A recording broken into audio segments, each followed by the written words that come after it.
What is going on, Heat Seekers? Welcome back to your Wednesday Roto Heat live stream. We're talking redraft as always. This is the Fantasy Inferno. Joined with me again, your host, Cody Woodman. I got Shane Barrett back again after missing last week's show for supposedly a big draft. Hopefully it went well and you're going to win the league because missing the show kind of hurt. Yeah, I apologize, Cody. But I am back.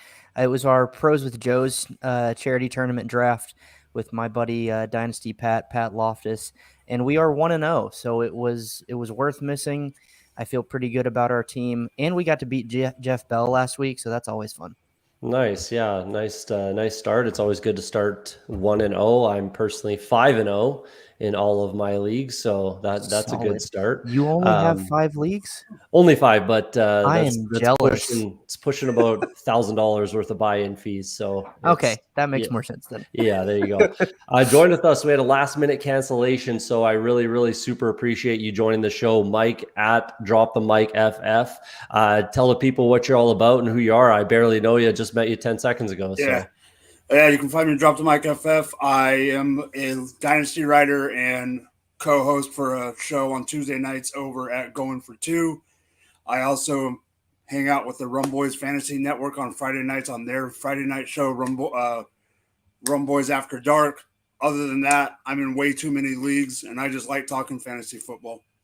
Perfect. Really came to the right place. So let's get right into this. We're going to talk stock up and stock down. We got 5 guys that showed that they should be worth a little more than their ADP would have reflected in your drafts, and then 5 guys that their stock might be down. Maybe they're solid trade targets. There's a couple of guys that I have in mind in there that are guys that I'll be targeting if people are willing to sell low. So let's jump right into this. Let's start with the guys that have their stock going up. First and foremost, we'll start with the guy that I had a hot take on last week's show, saying Christian Kirk would be a top 15 fantasy wide receiver this year. A little bit spicy. He's about top 20 right now after a good week 1. So I consider his stock to certainly be up. He had 12 targets last week, which was, I think, top 5 in the NFL for week 1. 3 red zone targets, which was second to Jamar Chase had 6. There's a bunch of guys with 3. 6 catches to 117 yards. The touchdowns, I'd like to see the potential go up a little bit. That's what I thought might keep me from my top 15 hot take, projection, whatever, coming to fruition is that touchdown potential needs to kind of go up a little bit on that team. Trevor Lawrence threw the ball 42 times, really needs to be more efficient. That was another thing I touched on in last week's show. He was 57%. He's got to do better than that. That's for sure. Christian Kirk is going to be that target monster in my opinion. So yeah, what do you guys think? Shane, let's start with you. What do you think of Christian Kirk's stock being up? Yeah, I completely agree with you here, Cody. And I was in the last couple of drafts that I was doing, I was trying to grab Kirk because we knew he was going to primarily play out of the slot, and he ended up with a 91% snap share for the game for week 1. And it looks like he's going to be Trevor Lawrence's favorite target. And that's not really a hard role to fill because last year he was thrown to a bunch of guys like us, basically. And so now he's actually got someone who's at least semi-talented in Christian Kirk to step into that role. So I really think Kirk can continue to have this production all year long with just purely off of volume. So I love it. Yeah. What do you think, Mike? Do you like Christian Kirk? You think that this is fool's gold, or what do you think? I don't think it's fool's gold, but I do want to temper my expectations just a little bit because who they did go against, being the Washington Commanders, when they start going against higher competition, I have a feeling that Kirk is going to regress just a little bit because they don't really have they have Zay Jones, but other than that, they don't really have a second target. They got Evan Ingram at tight end, but they're going to be the defenses are going to be zoning in on Christian Kirk. So I have a feeling that his target share will go down a little bit, but he will definitely be the number 1 target for Trevor Lawrence, who needed that for sure. And there's going to be games because they're going to be behind that Trevor Lawrence is going to be flinging the ball around. And in those games, those are the points. Garbage time points, I think, are going to be Christian Kirk's friend this year. Yeah, they got Zay Jones and Marvin Jones as well, Yeah. along with Evan Ingram and then Travis Etienne catching passes as well. They do have tons of options. I like the offensive line. But yeah, you're not wrong. The Washington football team's secondary is not good, and without Chase Young as well, that definitely frees up Carson Wentz to throw the ball a little more than, a little more I guess more frequently or a little more efficiently than you might think. We'll get to Carson Wentz in a second here, but let's move on to the second guy that we have in mind. Another guy that I had tooting my own horn doing a week 1 victory lap over here, but I had a hot take on AJ Dillon as well. My prediction was that he outscores Aaron Jones. So I do definitely like AJ Dillon. I think this week we might see a little more Aaron Jones for sure. But Shane, why don't you start it off with what you think about AJ Dillon and his stock being potentially up? Yeah, sure. I don't know if you saw it today, Cody, but I think maybe an hour or two before the show, Aaron Rodgers said that he is going to change his play and the way that he plays while these rookie wide receivers are getting accustomed to the NFL. I'm really just hoping that means he's going to target Aaron Jones and Robert Tonyan more because I have more shares of them than I'd like to admit right now. But as far as AJ Dillon goes, I agree with you on stock up, but I am going to temper my expectations just a bit because I do think we'll see more Aaron Jones. Dillon had a 51% snap share, 10 carries, 45 yards, and a touchdown, 6 targets, 5 catches, 46 yards, and he led the team in literally all of those categories except for rush yards, where Aaron Jones only beat him by 3 yards. So it's clear he's going to be a focal point of this offense, and I think that's going to continue, especially if they are going to change the way that they play so that their rookie wide receivers can actually catch up to the speed of the game. Yeah, I think that's a smart decision to have. Aaron Rodgers is very self-aware and he's very aware of the game around him and the players around him. And I think he's going to have to change the way he plays a little bit. He's going to have to trust these kids and let them make mistakes. Christian Watson didn't get targeted until like the 3rd or 4th quarter after he dropped that ball in the 1st. Same thing with Romeo Doubs. He didn't get targeted till the 3rd after, a couple miscues in the 1st quarter. You got to just let that, fly off your back, like, water off a duck's back. Yep. Keep throwing the ball, keep targeting these rookies, let them make mistakes and just take it from there. And I think there's room for both guys to be involved. Absolutely. And I fully expect Aaron Jones to take a step and be one of the guys next week or this week.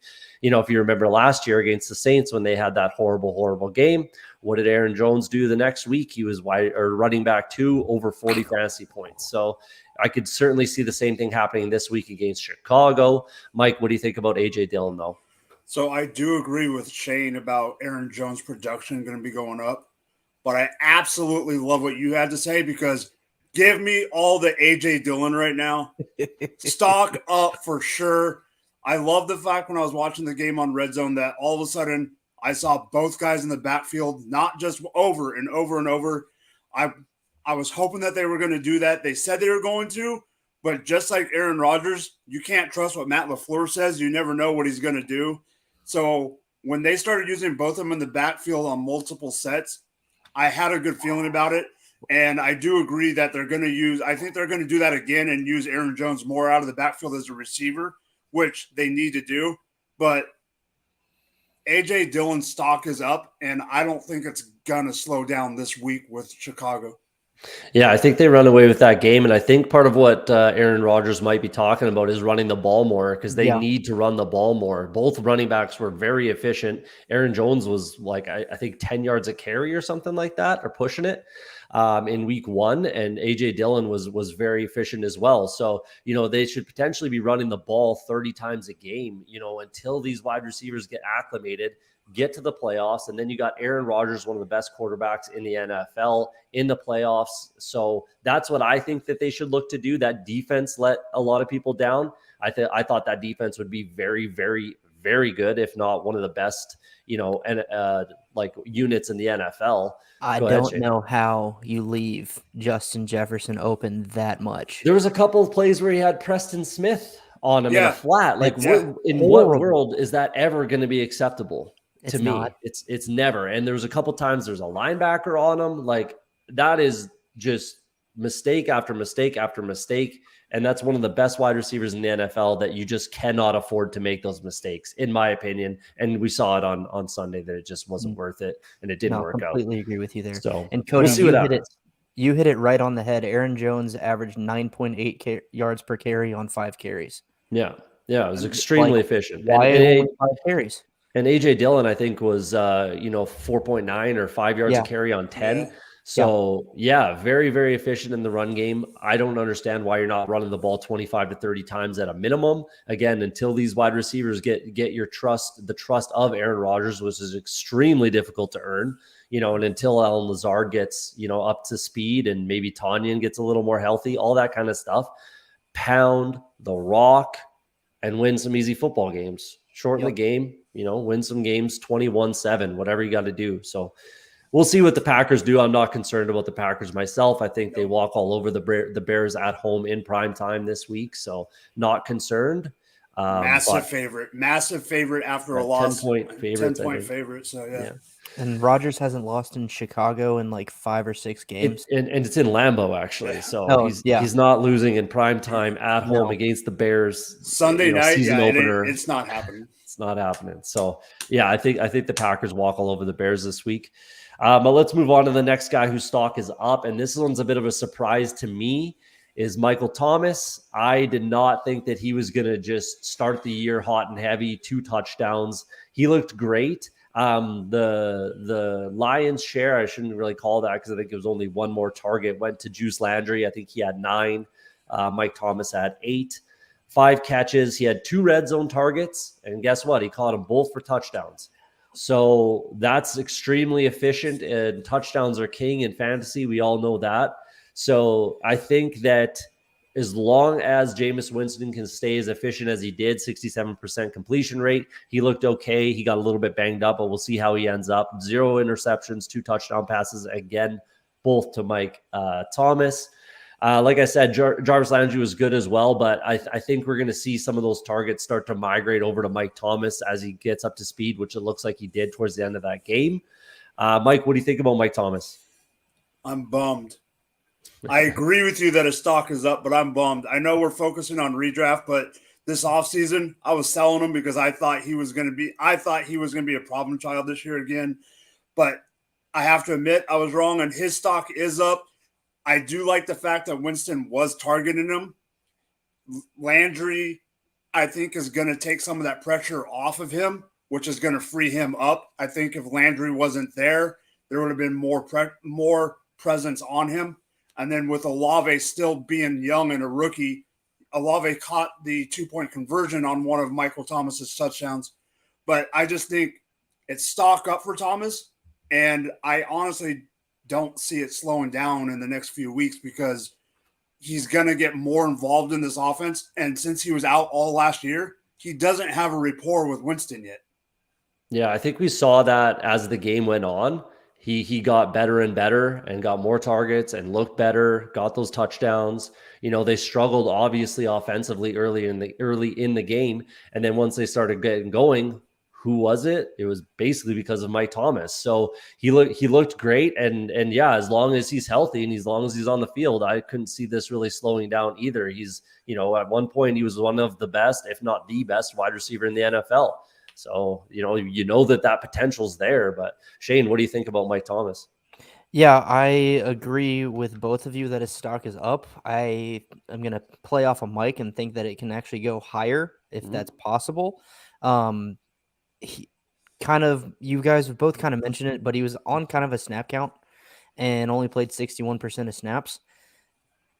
That goes up, I'm assuming, as the season continues to go along, which then I think will bump up his targets.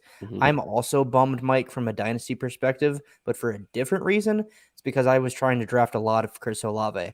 I think ultimately you could have a 3-headed monster in the wide receiver core here with Thomas, Landry, and Olave.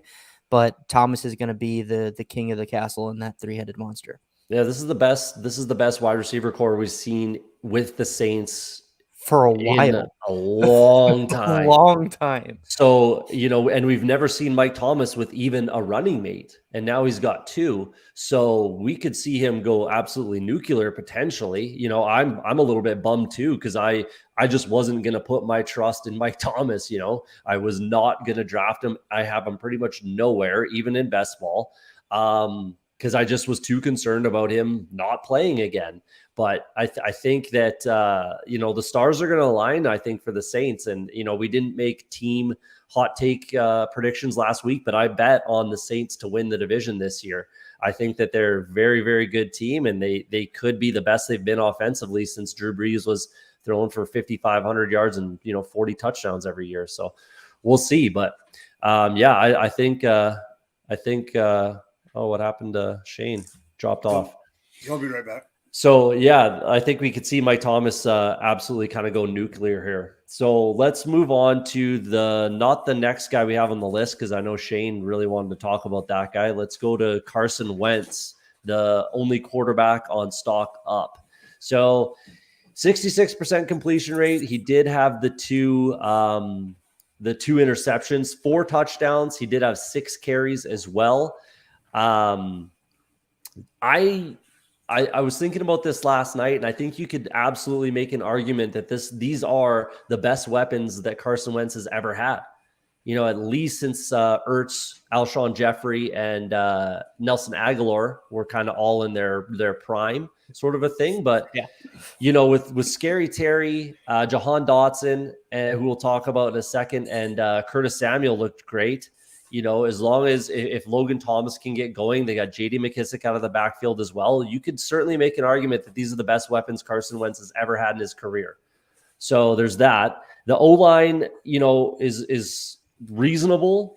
They gave up only 1 sack, which is good. Carson Wentz, you don't want him back there running around trying to do his Russell Wilson thing that he thinks he can do. He can't. He is a good quarterback. I think he's habitually horribly underrated. He's super, super disrespected. He's a better quarterback than people give him credit for at an NFL level and in fantasy. Yes, I said it, Shane, and I'll stand by it every second of every day. It's the same thing people were saying about Kirk Cousins years ago. Carson Wentz is always going to have a job in the NFL. He's better than most NFL quarterbacks. And that's just a fact. I really don't care what anybody says. Anyone that's hating on him, go ahead and hate on him, but you're wrong. I'm sorry to tell you, but quarterbacks do not grow on trees. These guys are few and far between. It's hard to find a franchise quarterback. It really, really is. So I'm not here for the Carson Wentz slander. But anyways, his stock is certainly up. Like I said, those weapons could be the best he's ever had in his entire career. So we'll see what happens, and that's a great start. He's got a good matchup in week 2 against Detroit. So we'll see what happens. But Shane, what do you think about Carson Wentz? Don't try to slander him on me here. I'm not going to slander him. I'm actually going to agree with you. You made some good points, and I want to kind of emphasize some of the stuff you said. Because you probably actually brought some things to light. I think when Carson Wentz has a solid pocket and is able to be a pocket passer and throw from a clean pocket, he is a good NFL quarterback. But it's when he does try to roll out of the pocket and, like you said, do his Russell Wilson impersonation that shit hits the fan. Like, his mechanics hit the fan. Something goes wrong. He gets scared. I don't know what it is. And that's why I hate on Carson Wentz. Also, my family's Cowboys fans, so like there's a little animosity there. But when Carson Wentz is bad, he's really bad. But when he's good, he's really good. So I will agree with you on that, actually. And this stat line just proves it. And I think against a Detroit Lions team where their secondary might be their second worst position group, he's probably going to end up carving them up. So the only thing that could wreck that is the rookie Aiden Hutchinson and their defensive line. So if they get to him, then maybe that tempers expectations, but I could still see a similar stat line to what he had last week. Yeah, that's why I brought up the offensive line in the 1 sack, because it is Jacksonville, mind you. So They're not Saxonville like they were at one time, No. but so I think this is a better defensive front that they'll see with Detroit, and obviously Dan Campbell has those guys playing hard as he always has and always will. He's that kind of coach, but so this will be a bigger test for that offensive line, and we'll see how they do. Mike, what do you think about Carson Wentz? So I will preface this by saying I'm not the biggest Carson Wentz fan, but I'm not going to slander him either. I do think his stock is up. I do think it's a little less up than you do, Cody. But the reason I do think his stock is up is this. You guys all both mentioned, they play Detroit this coming up this Sunday. But then even after that, they play the Eagles, which have a decent defense, but then they play the Cowboys and the Titans, then the Bears. To me, the Titans are not as good as people think. Then you got the Bears. I think he could have that good start of the season and increase his stock up in that way. And he is, to me, I said this before the season started. I might have even said it to Shane. He's one of those guys that needs to get off to a hot start, not just because of the stat line, but just for his confidence. And the more and more he does this, the better it is for the team. And another weapon, I mean, they have McKissick, they have all the guys we said. And I honestly think that once Brian Robinson does come back, I think that Antonio Gibson is, in my opinion, could take the McKissick role, and having Antonio Gibson as a weapon out of that backfield. Oh, if they use him like I think they should, like in the slot a little bit, that's Wentz's gold mine right there. Yeah, it might be hard to take slot snaps away from the likes of Curtis Samuel and Johan Dotson. Not sloppy, yeah. But I do love Brian Robinson. He was my most drafted player, period, in all of best ball, and that's almost 400 drafts, and he's by far my highest owned player. I very much believe in Brian Robinson this year, and I still do. He will be back, and he will play, and I like him. And I think you're absolutely right. That's exactly why I was all over Brian Robinson, because I thought that would kick Gibson over to the receiver third down type of role that I think he's more suited for. He was a wide receiver. I was going to say, you know why, Cody? Because he played wide receiver in college. Exactly. We talked about that in week one, I think, Shane. Like, that's where I think he's more suited, and he would potentially get more slot work than a guy like J.D. McKissick would. So I could see that because he has a little more size and everything like that. But yeah, like I said, this could arguably be the best weapons that Carson Wentz has ever had in his career, plus the week 14 bye week, which is right before the fantasy playoffs. So that's nice. Gets a little break, then goes into the playoffs. And I think he opens the first round of the playoffs against the Giants or something like that. But he plays the Giants in the playoffs for sure. Either way, I think Carson Wentz is a guy that you could potentially look to trade for if you need a quarterback. Maybe if you're the Dak Prescott team, you can go shopping for Carson Wentz, hopefully, and keep your team afloat until he comes back. Last but not least, on the stock up, I know Shane wanted to talk about this guy, so I put him to the back because you jumped off for a second. That's Johan Dotson. So lead us off, Shane. Yeah, man. Sorry, I had to hop off. I sent it in the private chat. I have a cut on my leg, and I just scratched it and it reopened. So I was going to get a wipe to keep it from bleeding all over my leg. But yeah, Johan Dotson. I loved this kid coming out of college. Didn't love the landing spot. Now I'm loving it a little bit more. 88% snap share, so he's going to be on the field. 5 targets, 3 catches, 40 yards, 2 touchdowns, including the game-winning touchdown. He also had a carry. We're not going to talk about the yardage he got on it, but they at least used him creatively as well, getting him a carry. This kid's a baller. He's going to be able to play in the NFL and be a threat. And the cool thing that I think that he has going for him is even if he doesn't get volume, because Terry is the number one option in that offense, the coaching staff and Carson Wentz clearly trust him in important situations because he did have that game-winning touchdown catch. And so where he may not get as much volume, he will get the quality or the high importance targets, like when the game is on the line and you need a touchdown. And so I love this kid. I think he can play, and pairing him with Terry is like you said, probably the best weapons that Wentz has had. And it's going to make defenses think twice about having to cover Terry or double cover Terry. So, yeah, give me all the Johan Dotson. Yeah, there's things I like about Johan Dotson for sure. This was the guy that you're pounding the table to have in here, and I certainly don't disagree. I absolutely don't disagree on having him in here. I think his stock absolutely is up. The things that I like about Johan Dotson, he snapped Curtis Samuel, and he had more routes per drop back than Curtis Samuel. Obviously, he was on the field more, but either way. He did have the 5 targets, 3 catches. He had 2 touchdowns, obviously. The thing that I like about the 2 touchdowns is neither of those were in the red zone. Yeah. So he was getting targeted from, again, outside the red zone, which is nice to see. That gives him that kind of big play potential, right? The only thing that I think needs to happen, and it might be a little easier said than done, is he's got to eat into those targets and those touches from Curtis Samuel. He got those 4 carries as well. And there's only one football. There's only so many mouths to feed with Scary Terry there as well. So that's the only thing that concerns me about Johan Dotson. Literally, I love the player. Everything's great with Johan Dotson. It's just that if Curtis Samuel's getting targeted 6 to 8 times, obviously Terry's doing what he's doing. How much is that going to leave for Johan Dotson? Because that touchdown regression should theoretically be there if the targets remain the same, right? So that's my only concern. But I do like Johan Dotson a lot. I'm not trying to, put him down or anything like that. No, I hear you. And I completely agree too. Like he's got to have 5 targets a game to be viable, I think. Minimum.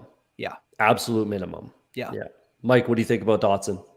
Well, I'm right on the money with both of you guys. I had him. I love him. I had him as my WR4 coming out of the class.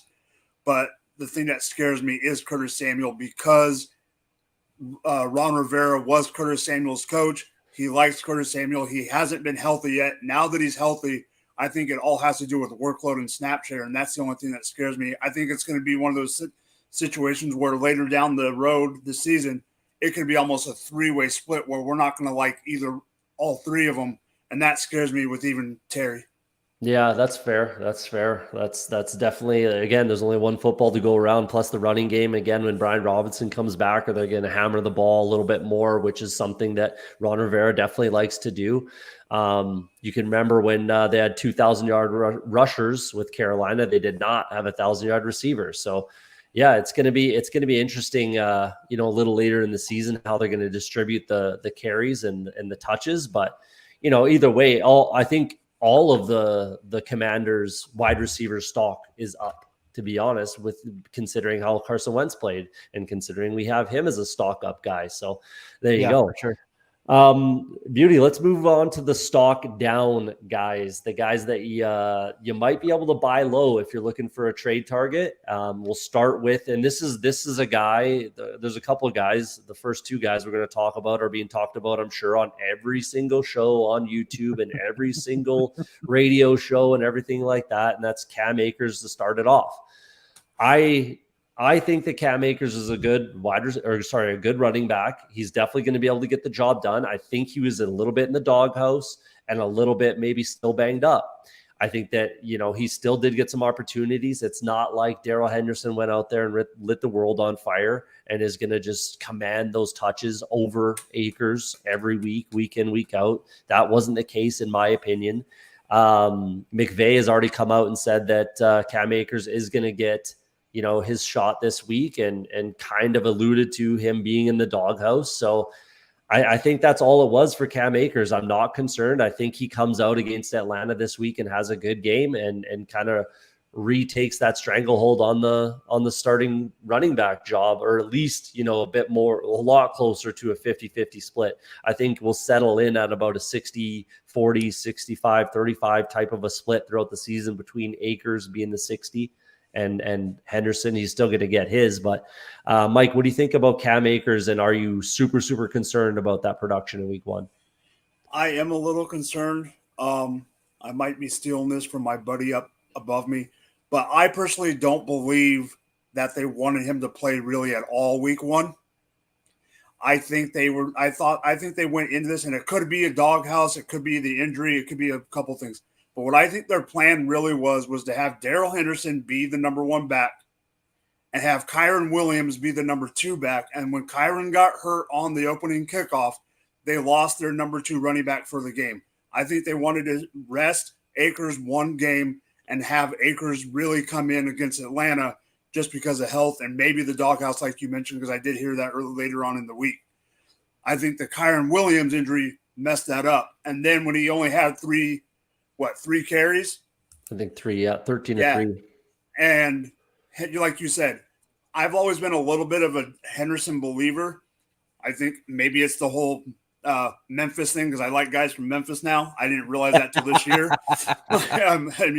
But at the same time, like you said, Cody, Henderson didn't do a lot to show that he's the man. And I know they were going against a strong Buffalo defense.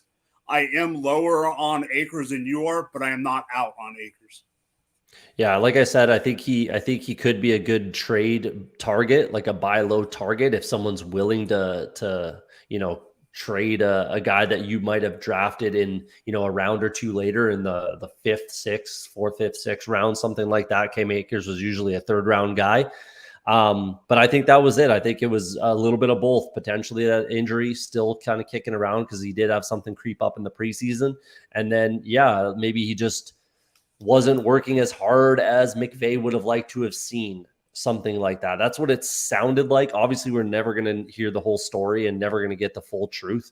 I'm sure people in the building obviously know, but that's kind of just what it felt like to me. So I'm not super concerned. Shane, what are you thinking? All right, I'm going to disagree with both of you. Well, in a sense, I am out on Akers, but I was never in on Akers. You're so on the fence always. No. This is like hard. Like I'm out on Akers. But I was never in on him. I've never been high on him. It's not that I'm higher on Henderson. Actually, go back and check out the YouTube series that Rick was doing over the off season of fantasy hot takes, and my fantasy hot take was that Kyren Williams was going to outscore James Cook this year. I think Kyren Williams is a perfectly capable 3-down NFL back. His size, people will kind of shit on him for, but the one thing that he does extremely well, better than Akers and Henderson, and we saw it in this game because Akers got Stafford absolutely killed on one play, is pass block. You know which play I'm talking about, Mike, don't you? Oh, yeah. There was a play where I can't remember the defensive player for the Bills, but he basically did a spin move and was coming right down Main Street at Stafford. And instead of going in and trying to block him, Akers bailed and ran a route. I think it was Jordan Stafford Phillips. was immediately sacked. Yeah, it was. I think it was Jordan Phillips. Yeah, it was. And so I think that's probably going to contribute more to him being in the doghouse than anything, because this is going to be a team that wants to pass the ball. And if you're not willing to get in there and pass block, then you're probably not going to be able to get in there and get routes either. I'm not an Akers guy, so him having an 18% snap share and only 3 carries is terrifying if I'm an Akers owner. But maybe you guys are right too, to where it was partially health. Maybe what Mike was saying about Kyren Williams being the RB2 for this game was true as well. But I was never in on Akers, so I'm not really scared. Well, maybe that play, because that was a very highlighted play by a lot of people, and it's very obvious. But maybe that, because these comments didn't come out till after the game, so maybe that play is what led to those comments from McVay. Yeah, sure. Potentially, right? But you're not wrong, because everybody just assumes that Cam Akers is that guy. Yeah, we haven't actually really seen it. No, we really haven't. And there's a huge injury gap there with a major injury to a running back. So that's very, very, very legitimate concern. Like, we have everyone just think, oh yeah, Cam Akers, he just injured. That's all it is. He's a guy, we haven't actually seen it from him yet. So one time I think we've seen it from him, Cody, was in the actual NFL playoffs 2 years ago. I don't know. It would have been in his rookie year. Yeah, I think he had a decent chunk of games in the actual NFL playoffs that year, and people were like, "Oh my God, he's the guy!"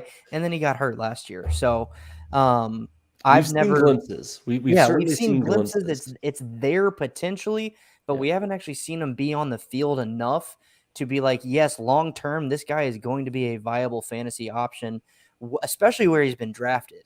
Like he's been Yeah. drafted to RB1, RB2 territory, especially in Dynasty. I know we're talking redraft, but he's been drafted in that area. And I'm like, why? Like I've never been in on him at his price. And this just solidifies it for me for the time being. Yeah, I can't say you're wrong. So we'll see how the season kind of progresses, and we're going to have to see it out of Cam Akers realistically in order to really get on board with him. But I do think that he can be that guy from the things that I have seen. He is a very physical guy, so it's wild to see him just kind of olay that linebacker like that. That just doesn't particularly add up to me. So I don't think he is that guy, but we'll see. We got to see it. We got to see it. So the proof is in the pudding. So let's move on to number 2. This is another guy, again, that everybody's talking about. You kind of have to. But I'm going to bring some different reasons why I think his stock needs to be down. So this is CeeDee Lamb, obviously the Cowboys. Yes, Dak Prescott got hurt. He's out for the next 4 to 8 weeks. We don't really know exactly what it's going to be like. But my biggest concern with CeeDee Lamb, there's a couple things here. Number one, he looks like he's just a slot receiver. He needs another guy. He can't be the guy, I don't think. This is the year that we're going to find out if he can. And going off of week 1, it really does not look like he is or can be the guy. 11 targets, 2 catches, that's a little bit unacceptable. You know, I know not all of those are his fault, but if you watch the games and you watch CeeDee Lamb play, he gives up on a lot of balls. In the air, if it's not right where it needs to be, he kind of gives up on it a little bit. At least that's what I see, and that's kind of unacceptable. I don't like to see that. You know, no one would, of course. So, and just the evidence is there whenever he's called upon. So, CeeDee Lamb, your number 1 wide receiver on every team, he's the guy that makes a play. Devonte Adams, you need a first down, you need a touchdown. Jamar Chase in week 1 for the Bengals. He caught 2 touchdown passes, right? In the same drive, back-to-back sort of thing, right? Obviously, one didn't get called. If you know what I'm talking about, you know what I'm talking about. But if you need a play, Jamar Chase is that guy. You need a play, Devonte Adams is that guy. You need a play, Nuke Hopkins is that guy. Is CeeDee Lamb that guy? I don't think so. Like, I really don't think so. Because, again, I haven't seen it. And I've seen him give up on balls. I've seen him, you know, just the things that I've seen, I can't agree with him being a number 1 wide receiver. So that's my gripe about CeeDee Lamb. It's not that Dak is out, yes, because he had one of his best games last year with Cooper Rush. One of his best games of his entire season last year was when Cooper Rush got his start against the Vikings. Yep. So there you go. I'm not super duper concerned that Dak isn't there. If I'm being honest, I'm really not that concerned. He's still going to get targeted, you know. I'm just concerned about CeeDee Lamb as a player is what it boils down to me. Shane, what do you think about CeeDee Lamb? Yeah, so I agree with what you're saying, but I want to add in some potential context. One, this is one of the best defensive lines in the league in the Bucs, and they were getting pressure on the Cowboys all night long. Dak didn't have time to throw. Plays were being blown up extremely quickly. 2, they've got a really good secondary too, and I'm biased, Mike. You know, one of their corners is Carlton Davis from Auburn. He's a good player, and I agree with you that I'm concerned that he can be an actual NFL wide receiver 1 and not just a slot guy, or not have a Batman to his Robin, or be the Robin to someone else's Batman. But they literally had nobody else to throw to other than Dalton Schultz. And I also am going to blame play calling too, because like you've got Zeke Elliott, you've got Tony Pollard, you've got Dalton Schultz and CeeDee Lamb. That's 4 talented NFL players right there that can get the job done and make plays for you. And your play calling was absolutely atrocious, especially when your wide receiver 2, I think, was Noah Brown. Like, what the? I'm not going to curse, or not going to say that word. What the hell are you doing? Okay? Like, you have to, and this is what pissed me off about the Panthers game too, is like, you've got to call plays within the confines of your talent and your offense and the defense that you're playing against. The Cowboys were going against a defense that had their number and didn't change play calling to fix that or counter that at all. And I think that also ended up contributing to why CeeDee Lamb looked like shit. Like, Yeah, you're not wrong there, because Kellen Moore is always going to be one of the biggest problems in Dallas, in my opinion, and has been his entire career there. I've never, ever been a believer or liked. And Kellen Moore is getting talked about for head coaching job. yeah. That is So, insanity. You are crazy if you hire Kellen Moore to be your head coach. And the other part of it is you're right about the play calling, and it goes with the other thing you're saying. Dallas Cowboys do not have an identity right now. no. On offense, or even on, they don't have an identity, period. But on offense, they do not Their have an identity is identity, bad. right? It used to be at one point when Ezekiel Elliott when they were feeding him the ball and he was rushing for 1,600 yards, it was running the ball. And that was when Dak was young and they were efficient.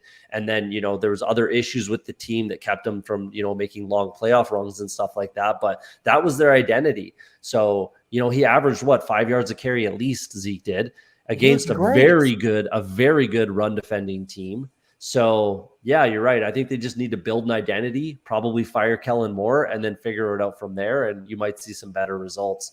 Mike, what are you thinking about? I'm going to counter you on firing Kellen Moore and say fired Mike McCarthy. Both, yeah. I'm happy. I don't with think both.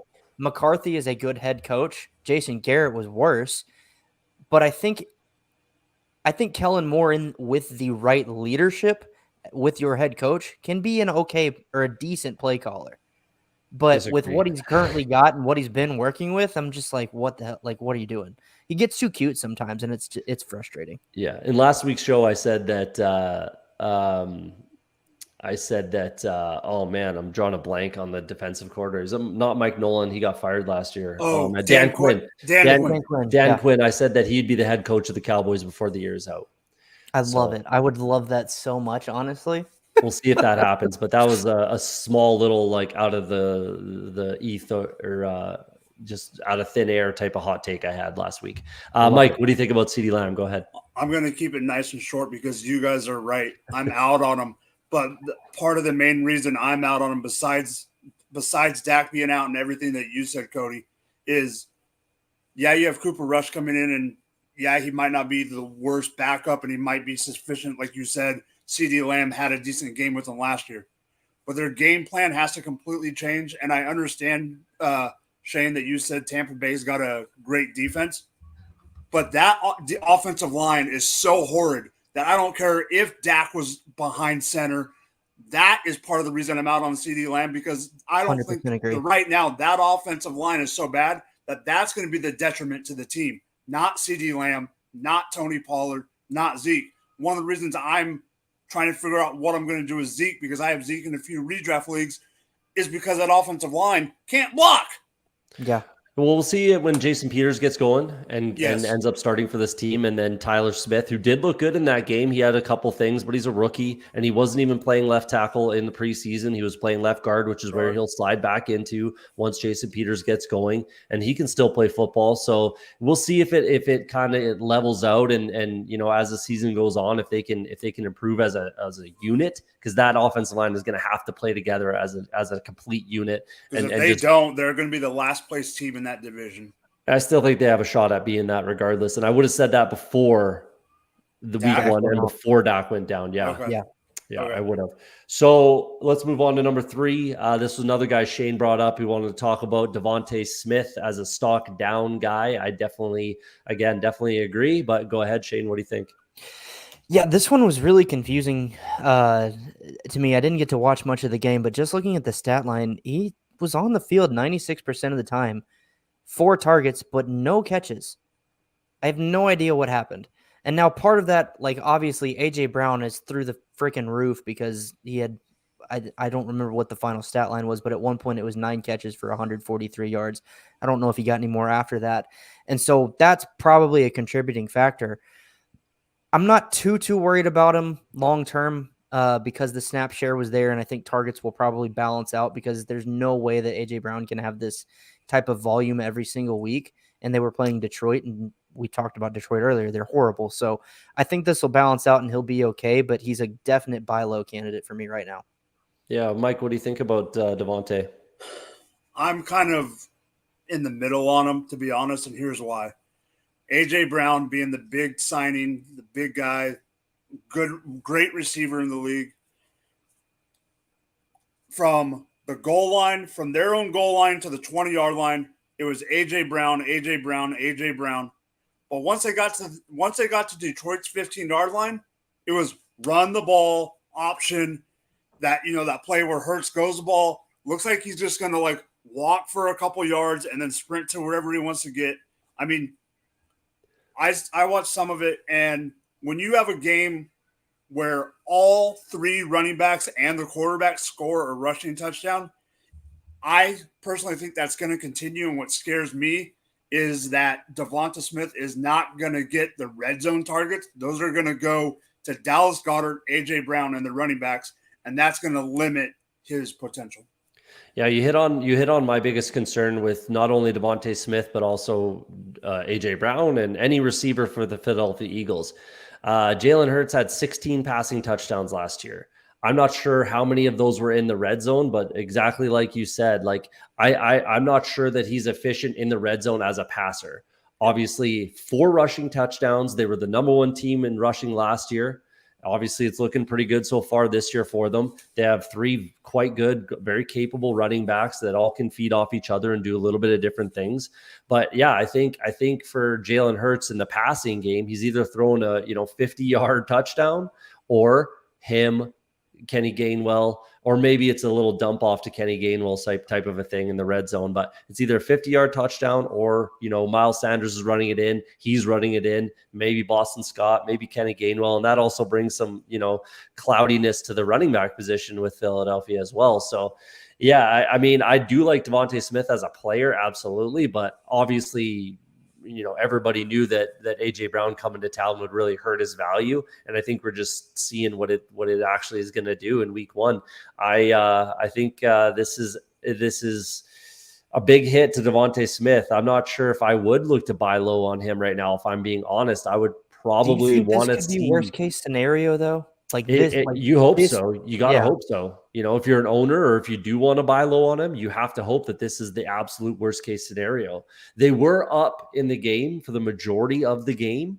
Yeah. So it's not like they had to throw the ball around, all over the place. The game ended up being very close. But if you're paying attention and you watch the game, it really wasn't until it was, right? It wasn't until it was. And then it was very close. But yeah, it was a weird kind of game script for him. So you have to assume that this is, and you certainly have to hope that this is the worst case scenario for Devonte Smith. So we'll see. I just want to see, a little more balance before I go and try to make a trade for Devonte Smith personally. That's kind of how I'm looking at it. And again, that red zone efficiency and targeting wide receivers in the red zone, that's still always going to be a bit of a concern of mine with Jalen Hurts under center. So we'll see how it kind of shakes out in the next couple of weeks here. Player number 4 is stock down. We're talking about Chase Edmonds. So I know you disagree with me a little bit, Shane, here. So let's I'll kick it off first on this one. My problem with Chase Edmonds is he's not a big running back. He's 5'9", 205 pounds. He's not even exceedingly fast. He's quick, but he's not an extremely fast running back. Throughout the entire preseason, we saw that team struggle in the running game. It's preseason. No one cares. It's not a big deal. Maybe they were trying this or that and it wasn't working. Week 1, 12 carries, 25 yards, 2.1 yards per carry. That's a massive, massive concern for me. The reason why I do like Chase Edmonds is because he's still got the touches. He's still on the field. He's the number 1 running back, all that kind of stuff. He had 16 touches. The 4 receptions is great, 40 yards through the air. That's all great. But you can't rely on that. That basically turns him into a third down back type of a guy that, you need to score a touchdown to be fantasy viable. That's my big concern with Chase Edmonds, and it's maybe not it's not completely his fault. I like the offensive line in Miami, I really do, but if they just can't run block, then they just can't run block. It kind of is what it is. We saw it in the preseason, and I wasn't going to panic, but now that we're in the regular season and we know how that San Francisco, Shanahan type of an offense likes to run the ball, and if they can't set up that play action and things like that they like to do in the passing game, rollouts, bootlegs, it's going to be a very, very similar offense to Mike Shanahan. So, all the things that we see that San Francisco likes to do, if they can't do that, because you have to run the ball. You have to run the ball to set those things up. And if they can't do that, then it's going to be a bit of an issue. So we'll see how it all shakes out. But that's my 2 cents on Chase Edmonds. That's why I'm concerned. That's why I had him as a stock down guy, because he's not getting goal line carries. And if he's not efficient running the ball, then they're going to find someone that is.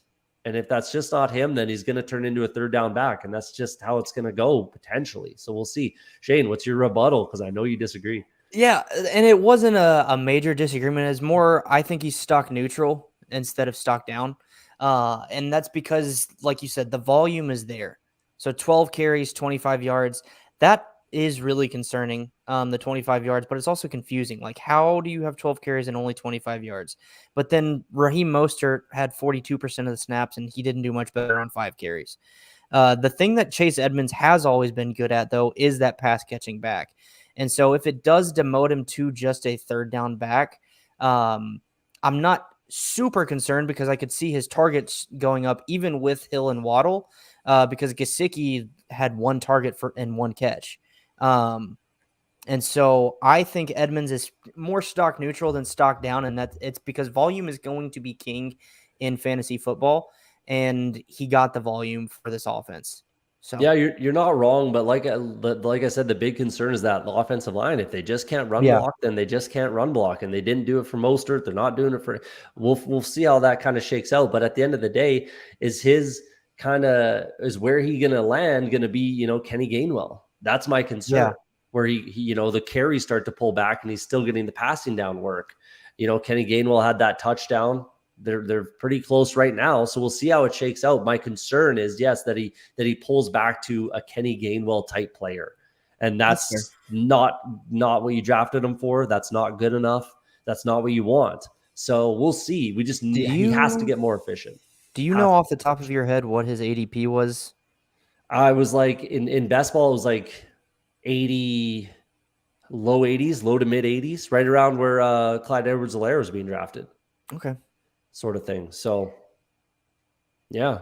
The reason I ask is last year he finished his RB34, and I think that's probably what his floor is in the role that you've described, because that's kind of the role that he played last year in Arizona. So if he is demoted kind of to just the pass catching work, he's still got, we'll call it a ceiling of 34 in PPR. And where you drafted him, I don't hate that. And again, that's why I'm more stock neutral. Hopefully this offensive line figures shit out, though, and can actually run block. If not, then I will agree with you for the rest of the season that he is stock down. Yeah, we'll have to see on all these guys, but that's a good point. Mike, what do you think about Chase Edmonds in Miami? This one kills me. This one hurts. I totally understand where you're coming from, Cody. The 12 for 25 does bug me.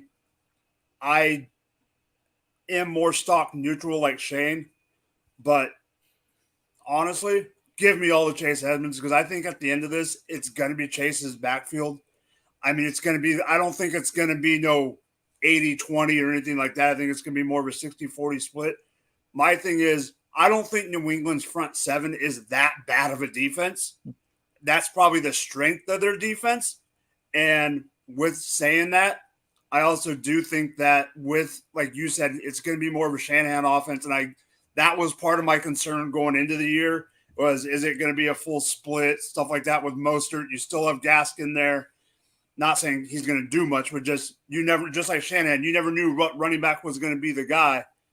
My thing is, I think the head coach, Mike McDaniel, needed he needs 1 or 2 games, even though, there was preseason, to get his feet wet.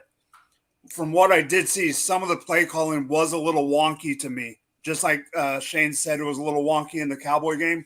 To me, some of the play calling was a little wonky in this game as well. Hopefully that gets ironed out. I want him to succeed. I think he will. But I do understand your concern, Cody. And if after week 3 that this is the trend, then that's where I'm like, oh no, what am I doing? Yeah, exactly. I'm not panicking, and he is definitely a trade candidate type of a guy that I would look to scoop up. But And you're right. The New England defense is pretty terrible on the back end since they just let J.C. Jackson walk for no good reason. And they do like to try to take away the team's best, strength or whatever, but it's not the running game. But that's my concern, and that's why I brought up the preseason, because they very, very, very, very much struggled in the preseason. And if you can't even run the ball in the preseason, that's a concern. That's a really big concern for me. And you're right, their defensive line and their defensive front for New England is their strength, and it is quite good actually. It's a strength on any team probably. But that efficiency has to get better. It just has to. And it might not be Chase Edmonds' fault. Like I said, it might not be his fault that he didn't have that efficiency, because we saw it again with multiple running backs and in the preseason, and we've seen it time and time again so far. We have 4 games of evidence, and we haven't seen anything on the contrary. So we'll see how it shakes out. But I am certainly concerned about Chase Edmonds. All right, Cody, I'm going to introduce this last player, and for time's sake, we're going to let you just let it rip. All right. Okay, so this last player is one that Cody dropped a hot take on for last week, and it is Allen Robinson. So 97% snap share with 2 targets, 1 catch for 12 yards. Holy mother of God. And quick shout out, go follow Jetpack Galileo on Twitter. He did a whole thread on Allen Robinson and his expanded route tree that the Rams were excited to have, and it's literally just him running like 3-yard curls the whole time. So Cody, let him have it. Yeah, so my hot take, I was kind of shitting on Allen Robinson a little bit last week. I was nowhere near buying him at his cost, that's for sure. I was completely off him at his price. Yes, I know it's the best quarterback he's ever played for, best offense, best coach, all this stuff. Yes, I get it. But he's coming off of what was by far the worst his worst season in his career. He's getting older. He does have a torn ACL in his resume. There's all sorts of reasons to not just jump up and down for Allen Robinson. My hot take was I would pick Gabe Davis over Allen Robinson. Their ADPs are actually pretty close. And in best ball, I think Gabe Davis is being drafted ahead of Allen Robinson. But I would stick to that in any format. I'm taking Gabe Davis over Allen Robinson. And so far I'm 1 for 1, I guess. So victory lap after week 1, but and it's a long season. Obviously I know that, but I'm going to stick to my guns all season. He's just not a guy that, he's going to have those pop off weeks, and this is probably worst case scenario. This is his floor, I guess, as it sits right now. But yeah, I think that Allen Robinson is a guy that I would look to trade away and try to find a guy that's high on him, or, sell him, put your car salesman hat on and try to sell him to some buyer for, a guy like Gabe Davis. So that's my 2 cents on Allen Robinson. And it's no real rhyme or reason. I don't have stats or numbers to back up my take on this. It's just what I think is going to happen. And again, I'm 1 for 1 so far, so we'll see how it shakes out as the season progresses. But I'm just not high on Allen Robinson. If anyone has anything to rebuttal me with, let's hear it. Nah, it's hard to defend Allen Robinson right now. Especially with the stat line that he did put up, like even with the snap share that he had, like and everyone was screaming. Everyone was screaming, oh, he was open. He was open all game, all this stuff. It's like, where did you see that? Maybe there was like one play, but like you said, I think someone put together a thread, and someone put together a video kind of thread of his snap share. And it was dad. 2 steps, turn around, 2 steps, turn around. Look, it's like, so he's a decoy is what you're trying to tell me. Like, yeah. So anyways, we'll see how all these are going to probably not all of them are going to be right. That's for damn sure. Even the stocked up guys, stocked down guys, we're going to be right and wrong all over the place. But I certainly hope that I'm not wrong about Allen Robinson, because I'm taking a hard stand on that. And I'm not backing down at all season. You can bring this up in week 14 and we'll take it. Let's see. Watch the film. I did. It was bad. I'm 1 for 1 so far. Watch the film. Yeah, I did. Someone put together a thread on Twitter, and it was really not impressive. But either way, let's get to some questions here and then try to get out of here in a reasonable time. First question: would you start MVS, DJ Moore, or Allen? It certainly won't be Allen Robinson for me. It certainly will not. No, it might be. He's got a good matchup this week, but MVS against the Chargers. It's always tough on Thursday night games. I'm going DJ Moore here. I'm biased. Mike's gonna laugh, but DJ Moore still seems like the best option here.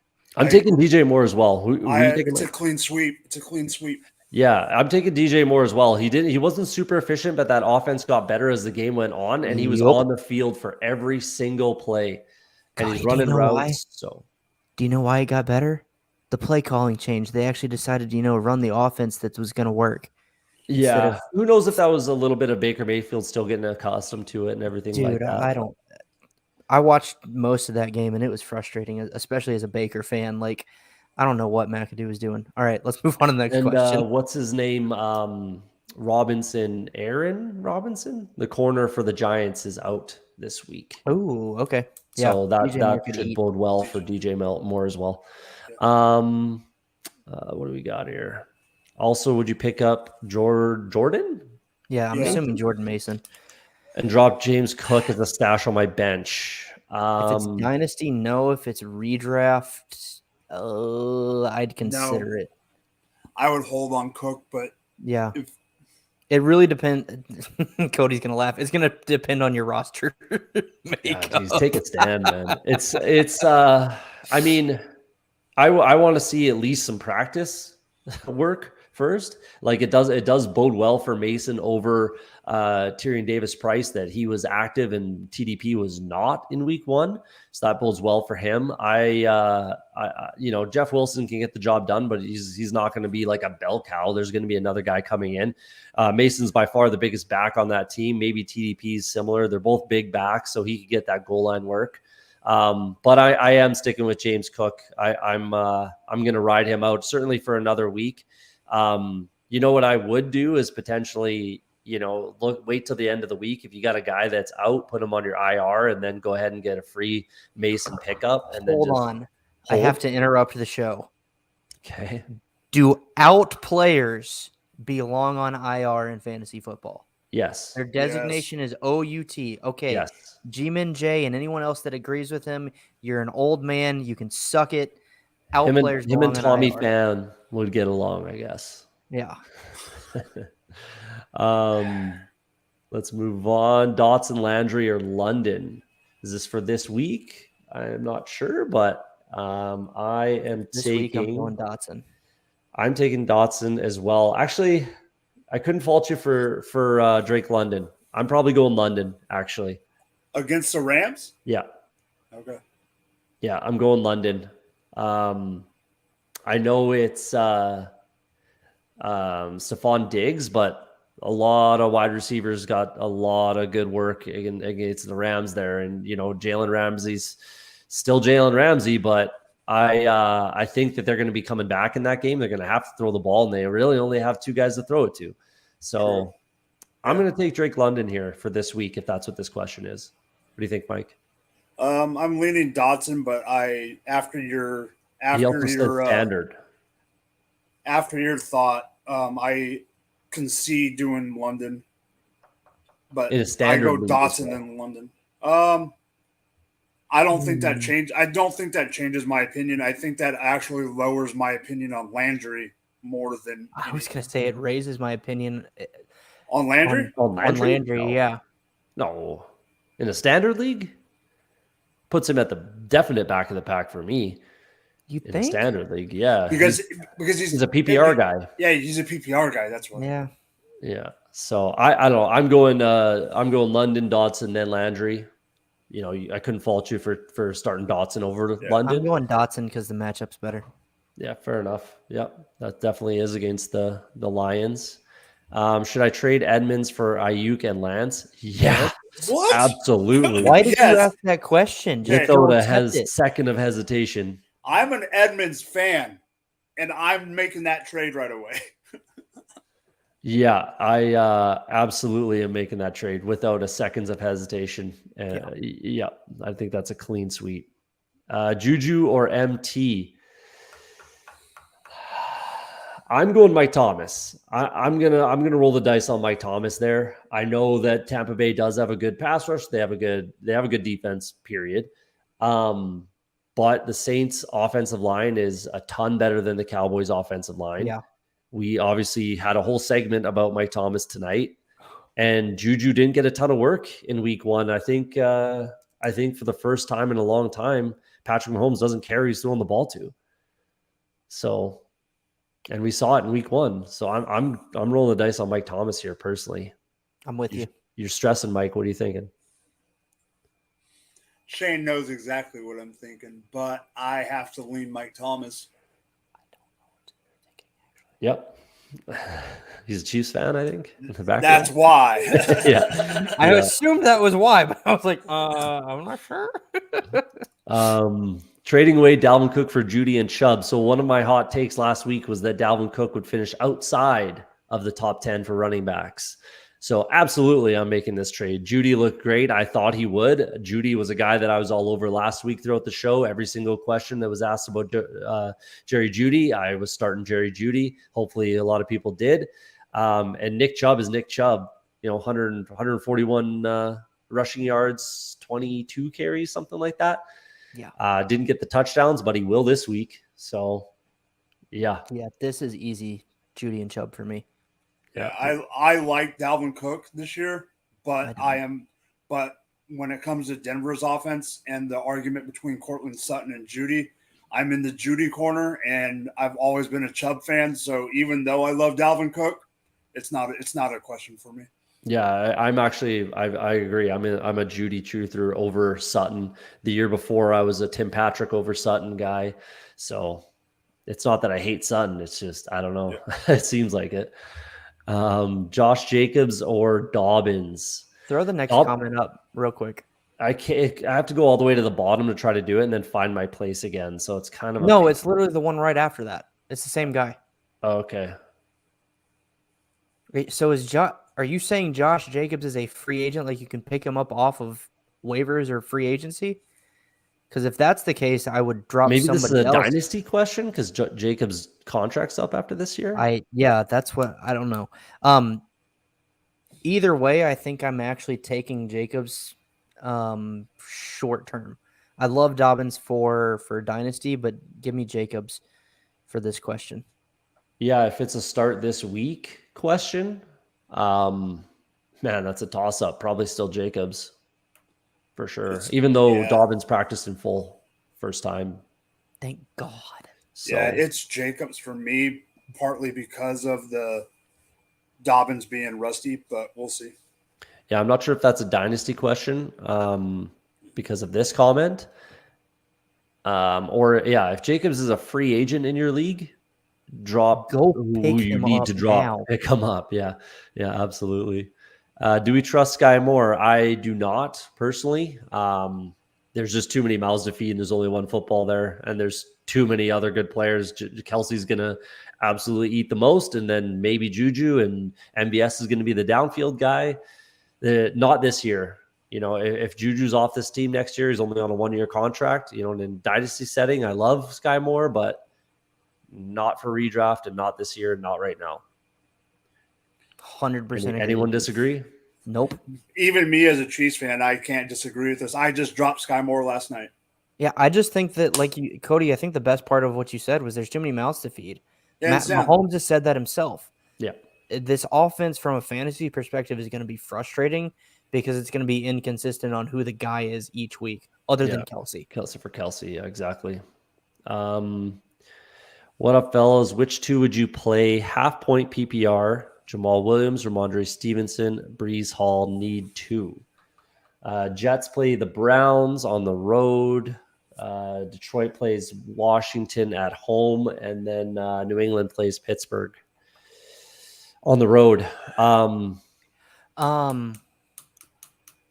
me, Jamal Williams is a lock. I completely agree.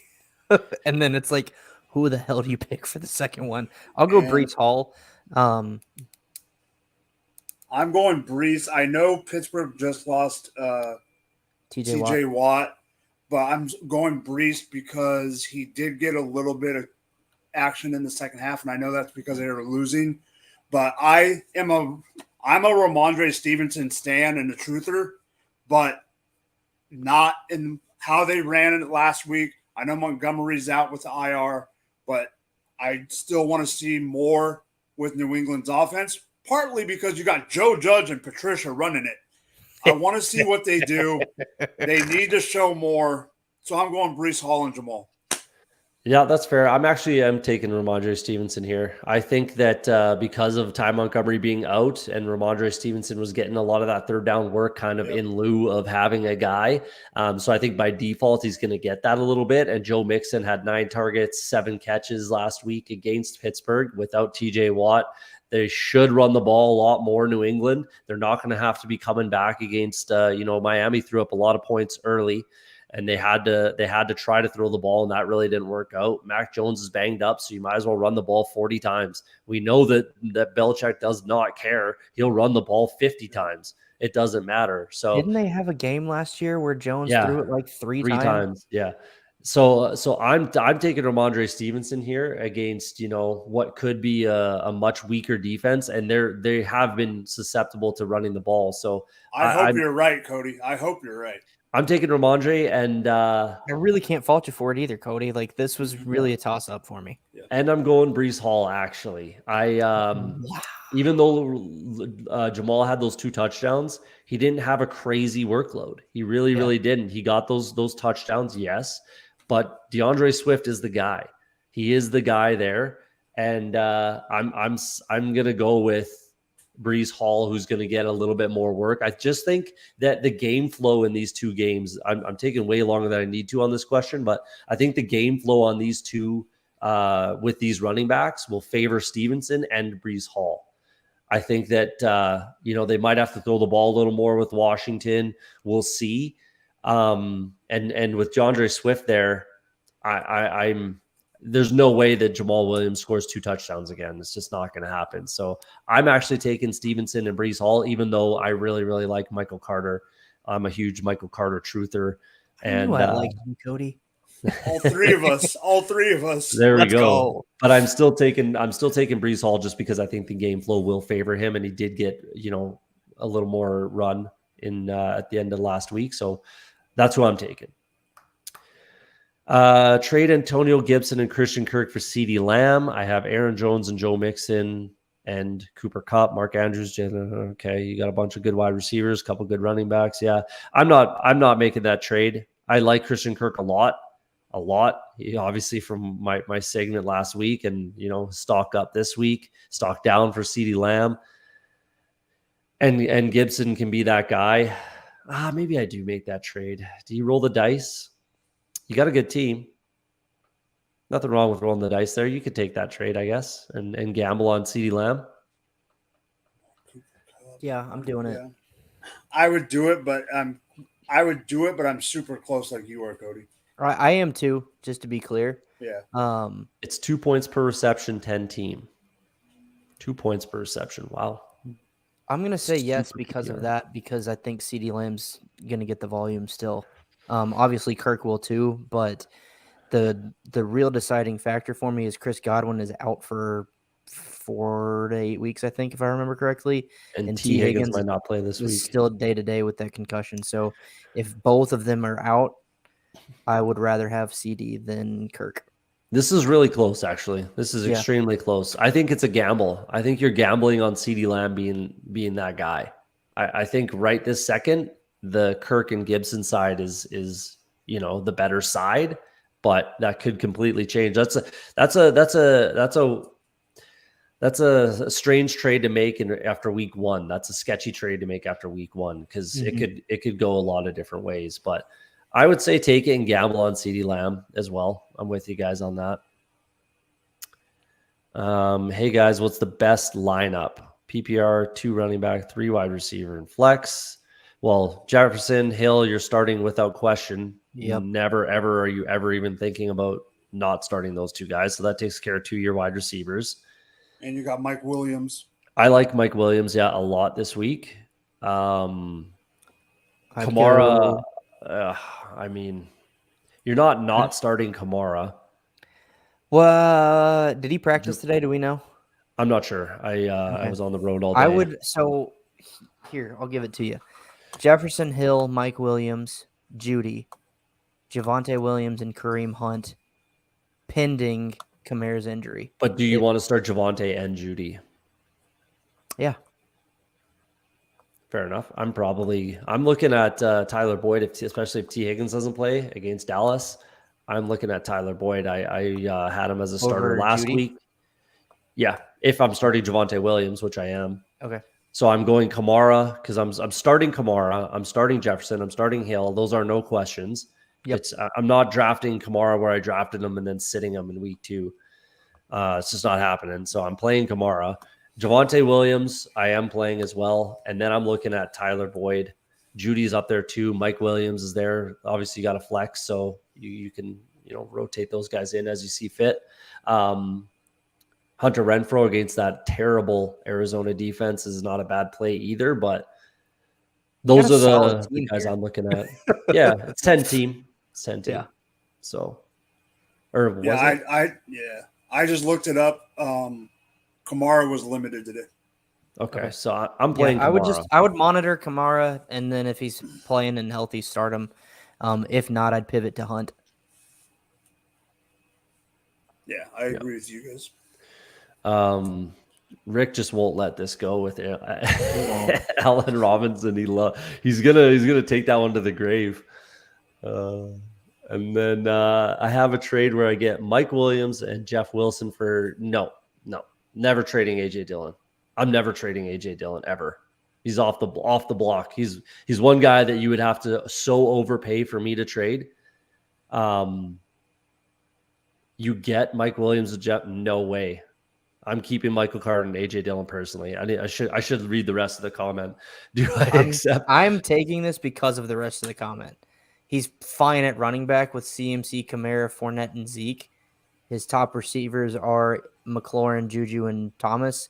I think Mike Williams, and you could start Mike Williams over Juju easily. But you can get more for AJ Dillon than this. I'm not against trading him with what you have, but I want more. Okay. Like fair. I said, like if I'm trading AJ Dillon, someone's overpaying to the point where they're uncomfortable doing it. And if you want to do that, great. I would rather trade like Zeke or Fournette, not necessarily in this package, but like I need more than Mike Williams and Jeff Wilson for AJ Dillon and Michael Carter. Absolutely. So I don't accept this exact trade. I'm not against you trading that package because, like you said, Shane, with what you have there at running back, and you do need some wide receivers for sure, but I want a better wide receiver. I agree with I agree 100%. I actually disagree with Shane. That's funny. You need better I agree value with the premise of what Cody said. I would I'm fine taking this trade though, personally. Yeah. I mean, look at what Mike Williams did last week in a good matchup too. Yeah. Like you can't stomach that. You really can't. Even though I think he does have a very good week this week, but it's not consistent. Should I trade Henderson for CD? Absolutely. Absolutely. My RBs are you should have already accepted. Go and smash the button. Yeah. That's an easy 100%. Yeah, these are actually relatively easy questions tonight. Yeah, absolutely accept that trade in a heartbeat. Don't wait any longer. Go accept it. Who should I start at my flex? Darrell Henderson, CD. A lot of Darrell Henderson and CD. And AJ Dillon. Don't really trust him right now. AJ Dillon and Kareem Hunt, my 2 wide receivers are, Hollywood and AJ Brown. Yeah, that's no question, AJ Dillon. Yeah. No question. Against the Bears at home, Sunday night, sorry. Yeah. 100%. What I just rant about. Ranting about AJ Dillon for months now. Absolutely start AJ Dillon. Drop James Cook for Jalen Warren. Absolutely not. That's in a PPR especially. No, I'm hanging on to James Cook. We just don't know what Jalen Warren looked good the preseason, but that's the preseason. He's not catching balls. He's not going to get if Najee goes down, let's build a scenario. Jalen Warren. Yeah, if Najee goes down, which is very, very difficult to do because the guy is like pushing Derrick Henry size. He's friggin' massive. He's not going to get those receptions. Jalen Warren those receptions are not going to go to Jalen Warren. They're going to go to other wide receivers or another running back. He is not a pass catching running back by any sense of the imagination. So a lot of people are assuming that he's like the direct handcuff, but that's really just not the case. He is a handcuff and he will get work for sure, but not at the level of production that Najee. Well, I think that's a good point to bring up too, Cody. Like the concern with Najee has always been his efficiency because the offensive line is hot garbage. It's maybe a little bit better hot garbage this year than it was last year, but not by much. And Warren is not nearly talented enough to the level of Najee to make up for that. Yeah. Anything, Mike? No, I mean, there's no way you drop James Cook yet. I mean, yeah, he had the fumble and that kind of thing. But, I mean, we've seen it with other players. They come back. We'll see what happens. I don't trust that Moss is going to be the guy. So if he can end up being the number 2, you never know. Yeah. We'll see on that, but I'm certainly not doing it for a guy like Jalen Warren. No, exactly. If you remember that earlier, sounds like Jacobs is a free agent. Sorry, it's a PPR league. I have Sanders, Etienne, and Dobbs on my bench. Who should I drop for Jacobs? Is this like an 8 or 10 team league? It's got to be. With really short benches. Yeah. I would not drop any of your running backs. I would find somebody else to drop if you've got a second tight end, if you have a ton of wide receivers, quarterback. I would not drop your running backs because they're really good, and adding Jacobs would be awesome, but I'm not dropping a running back for this. Yeah, I agree. Yeah, if you have a backup tight end.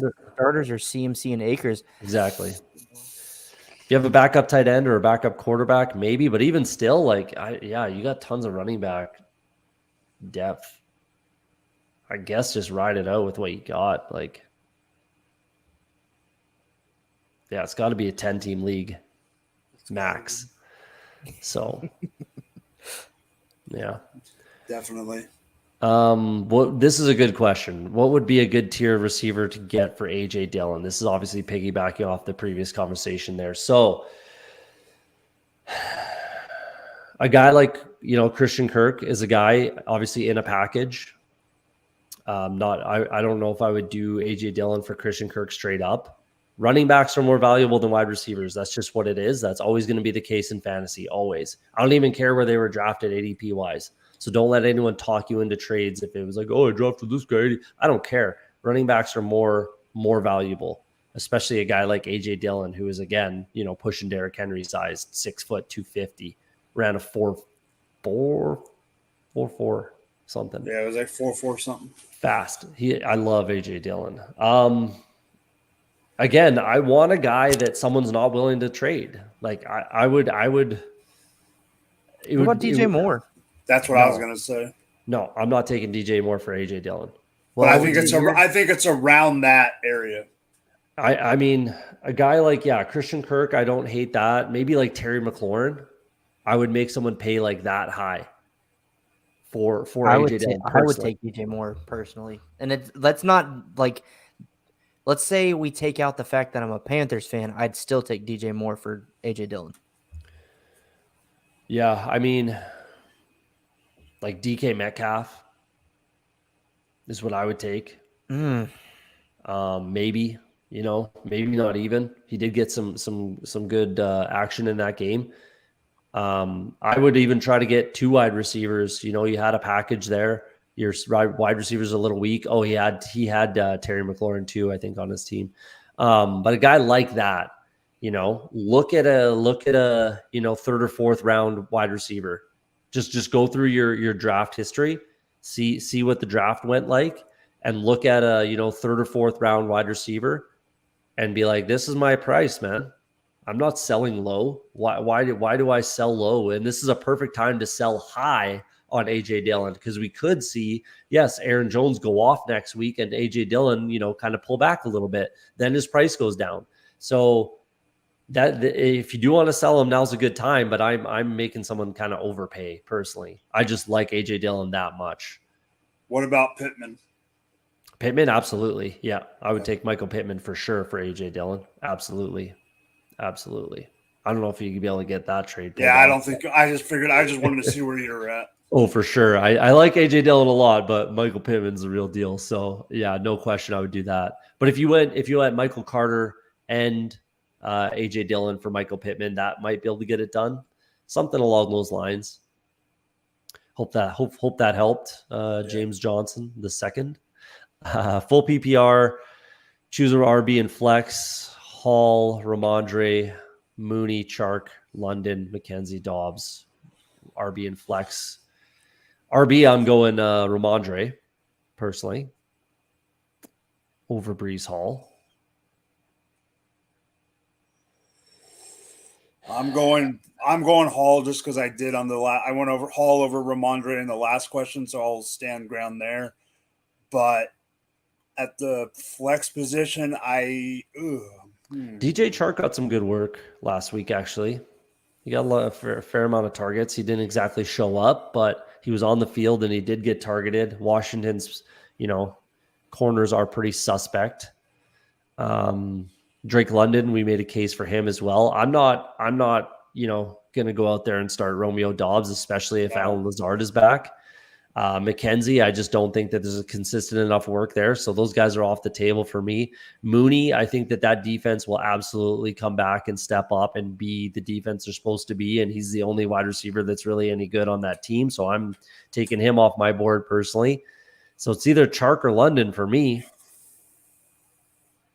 with Ramondre. London. I'm going London and it's tight. You're muted, Shane. Can you hear me now? Yes. Yep. No idea why I was muted.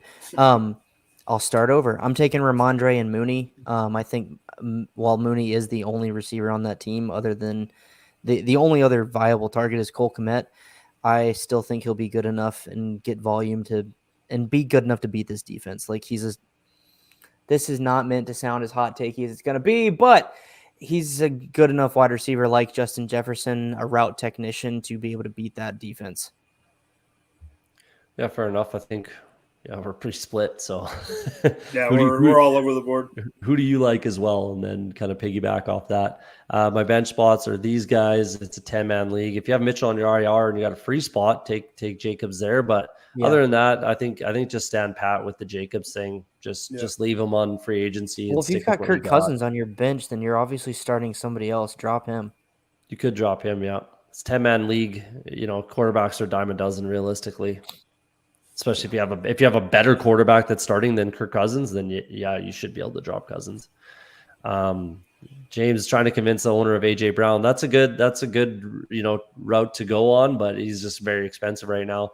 Maybe package that up. Package Dillon with again Michael Carter and probably another running back. It'd be worthwhile with what you had there to throw in. Who else did he had? Dobbins or something like that, or Zeke maybe.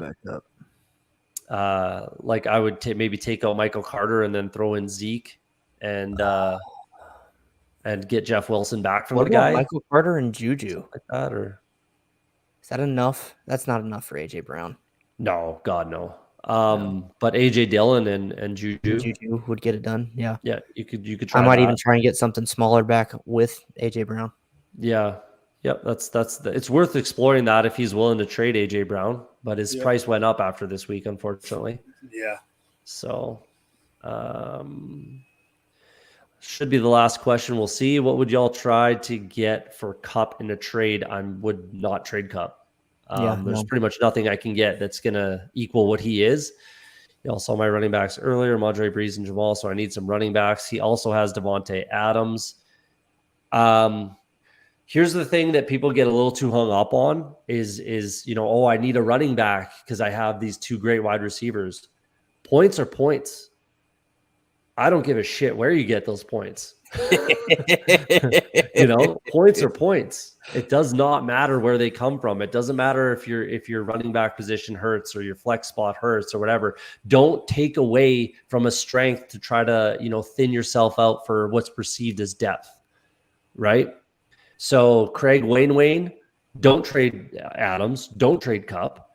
Just ride it out with Ramondre and Breece Hall and Jamal Williams. And maybe there's going to be an injury. Keep your eyes on the waiver wire. Keep your eyes on injuries. And just watch out for running backs you can pick off, because there will be more running back injuries, I promise you. So, you know what? I think you got to be patient with Breece Hall too. Like, exactly, he was a rookie. It's his first game against a good Ravens defense. Give him some time to get accustomed to it, and he'll pay off for you. Yeah. And what I like to do when I'm searching for whatever position it is, whether it's running back, wide receiver, quarterback, I don't really care, whatever it is, on, Sunday morning, Saturday night, whatever it is, when guys are listed as out, I play that game. I throw them in my IR and I go pick up a backup running back, a guy that, an injury prone starter, Jalen Warren, maybe right now, Jordan Mason, guys like that. I go out and I pick them up preemptively. So if a guy does get hurt in the game on Sunday, you already have him on your roster. Bing, bang, boom. You just, backdoored your way into a starting running back. So that's what I like to do when I'm trying to, get some depth somewhere, pick up a player where I can, backdoor my way into a startable running back. He's got Warren. There you go. So keep doing stuff like that, where you can try to pick off the backup and, backdoor your way into a starter. Yep. So, all right, that's it. That's it, guys. Good show. Went a little longer as always. I think the new standard is an hour and a half, I guess. That's but all right. We had fun. Yeah, Mike, I seriously appreciate you coming on. That was awesome. Good looking out for us. Shane hooked it up. No problem at all. We really appreciate it. It was super last minute. So thanks a ton for coming on. Again, remind the people where you can be found and what you're all about. You can find me on Twitter on Drop the Mic at Drop the Mic FF. You can find my stuff at Going for Two. I'm the host at their Tuesday night show, Going for Two live at 9:30 Eastern. You can also find me usually on Friday nights at Rum Boys After Dark with the Rum Boys Network. And other than that, just find me on my DMs are always open, always willing to answer questions and just BS about football. Awesome. Thanks again for coming on. Shane, you got any Mike. closing comments? No, just subscribe, and comment on our YouTube page, Roto Heat Fantasy, and give my show and this show a listen when it comes out as a podcast. So that's it. Absolutely. We got the Discord, in the top right corner there. Join the Discord. We're all in there. I make Mike, you're maybe not. You should join it though. Shane and I are in there. You can hit us up on Discord if you want and again, DMs are open there. DMs are open on Twitter. Check out the Tuesday show, the Dynasty show, the Dynasty Heat Seekers. We've got the Sunday morning. I can't remember what they call it off the top of my head, to be honest with you, but it starts, sits, all that kind of stuff, little DFS things. In the Discord, there's DFS, there's betting channels. I got my big division bet in there, $500 bet where I bet on the Saints to win the division. So there you go. Yeah, hit us up and hit that like and subscribe on your way out, and we'll see you next week on Wednesday.